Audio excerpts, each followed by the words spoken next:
आप सबको जय मसीह की हिंदी बाइबल क्लास में आपका स्वागत है।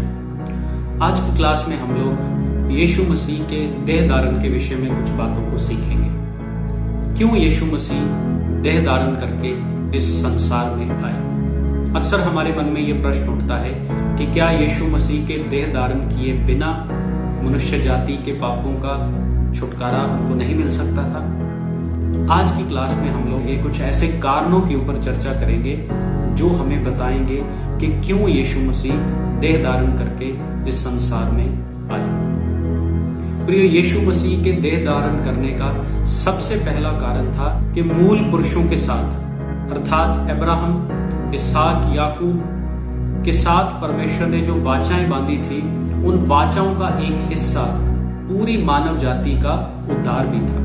सारी मानव जाति को परमेश्वर आशीषित करना चाहता था। हम अब्राहम के जीवन में पढ़ते हैं, परमेश्वर ने कहा कि तुम्हारे द्वारा पृथ्वी की सारी जातियां आशीषित होंगी। पुरखाओं के साथ किया गया जो परमेश्वर का वादा था, उसको पूरा करने के लिए यीशु मसीह देह धारण करके इस संसार में आए। तो यीशु मसीह के देह धारण करने का पहला कारण ये था कि जो वादा परमेश्वर ने पुरखाओं के साथ किया था, संपूर्ण मानव जाति के उद्धार का और उनको आशीषित करने का, उस वादे को पूरा करने के लिए यीशु मसीह देह धारण करके आए। और यीशु मसीह के देह धारण करने का दूसरा कारण था कि पिता परमेश्वर को संपूर्ण रीति से मानव जाति के ऊपर प्रकट करना। यीशु मसीह के देह धारण करने से संपूर्ण रीति से मानव जाति परमेश्वर को जानने पाई। पुराने नियम में हम देखते हैं कि परमेश्वर ने नबियों और भविष्यद्वक्ताओं के द्वारा अपने आप को लोगों के ऊपर प्रकट किया, लेकिन परमेश्वर का वो प्रकाशन एक संपूर्ण प्रकाशन नहीं था, वो कुछ हिस्सों में दिया गया प्रकाशन था। लेकिन यीशु मसीह के जीवन में यीशु मसीह ने जब देह धारण किया, तो यीशु मसीह के देह धारण के साथ पिता परमेश्वर के संपूर्ण प्रकाशन को मानव जाति देखने पाई। तो यीशु मसीह जब देह धारण किया तो सारी मानव जाति पिता परमेश्वर को एक पिता के रूप में देखने पाई।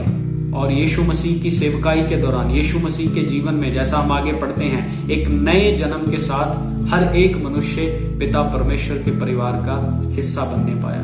तो यीशु मसीह के देह धारण करने से मानव जाति परमेश्वर के संपूर्ण प्रकाशन को जानने पाई। तो यीशु मसीह के देह धारण करने का तीसरा कारण था शैतान के काम और उसके राज्य को नाश करना। शैतान के राज्य के सभी कार्य अंधकार के कार्य हैं। मृत्यु, बीमारी, पाप और तमाम प्रकार के बंधन ये शैतान के कार्य हैं। और यीशु मसीह देह धारण करके जब आए तो यीशु मसीह ने मानव जाति को तमाम प्रकार के शैतान के बंधनों से, बीमारियों से और पाप से और इस प्रकार की बुरी बातों से यीशु मसीह ने उनको बचाया। तो यीशु मसीह का देह धारण करने का एक मकसद था कि मनुष्य जाति को जो शैतान के अंधकार में है, उनको वहां से निकालकर परमेश्वर के अर्थात जो ज्योति का राज्य है उसमें लेकर के आना। तो यीशु मसीह के देह धारण करने का एक कारण था शैतान के कार्य को नाश करना और उसके अंधकार के राज्य को नाश करके मानव जाति जो अंधकार में है, शैतान के राज्य में है, उसे ज्योति में लेकर के आना। यीशु मसीह के देह धारण करने का अगला कारण था कि यीशु मसीह अपने जीवन के द्वारा मनुष्य जाति को एक पाप रहित जीवन की उदाहरण देना चाहते थे।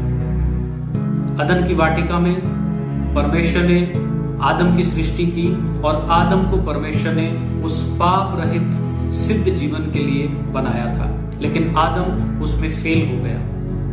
और उसके बाद यीशु मसीह जब देह धारण करके आए तो यीशु मसीह ने अपने जीवन के द्वारा किस प्रकार से एक मनुष्य परमेश्वर की महिमा के लिए एक पाप रहित जीवन को जी सकता है, एक सिद्ध जीवन को जी सकता है, अपने जीवन के द्वारा यीशु मसीह ने उस बात को दर्शाया। यीशु मसीह के जीवन में कोई पाप नहीं था, यीशु मसीह के जीवन में कोई बुराई नहीं थी, यीशु मसीह के जीवन में कोई अंधकार का काम नहीं था। तो इन सारी बातों से यीशु मसीह के जीवन से मनुष्य जाति ये सीखना चाहिए कि किस प्रकार एक मनुष्य पाप रहित परमेश्वर की महिमा के लिए जी सकता है। यीशु मसीह के देह धारण करने का अगला कारण था कि अपने आप को एक बलिदान के रूप में देना और मानव जाति को उसके पापों से छुड़ाना। हम वचन में पढ़ते हैं कि पाप की मजदूरी मृत्यु है, और जब आदम ने पाप किया तो परमेश्वर ने उसके पाप के लिए, हम व्यवस्था के बीच देखते हैं कि अलग अलग प्रकार के बलिदानों को परमेश्वर ने ठहराया, जिनके द्वारा मनुष्य अपने पापों से क्षमा प्राप्त कर सके। लेकिन कोई भी बलिदान सिद्ध बलिदान नहीं था जो कि हमेशा के लिए मनुष्य को उसके पापों से क्षमा दिला सके। उनको बार बार अपने लिए उन बलिदानों को देना पड़ता था। यीशु मसीह देह धारण करके इस पृथ्वी पर आए तो उन्होंने एक ही बार जो सिद्ध बलिदान वो अपनी देह के रूप में उन्होंने दिया और संपूर्ण मानव जाति को उनके पापों से छुड़ा लिया। तो प्रियो, वचन के अंदर ये कुछ कारण हैं जो हमें बताते हैं कि यीशु मसीह क्यों मनुष्य बनकर, क्यों देह धारण करके इस पृथ्वी पर आए। तो आज की क्लास में ये कुछ मुख्य बिंदु थे जो आपको परमेश्वर के वचन से जानने चाहिए कि क्यों यीशु मसीह देह धारण करके संसार में आए। मैं उम्मीद करता हूं कि आज की क्लास के द्वारा आपने कुछ नई चीजों को सीखा होगा। इस क्लास के द्वारा परमेश्वर आप सबको आशीषित करे। Thank you. God bless you.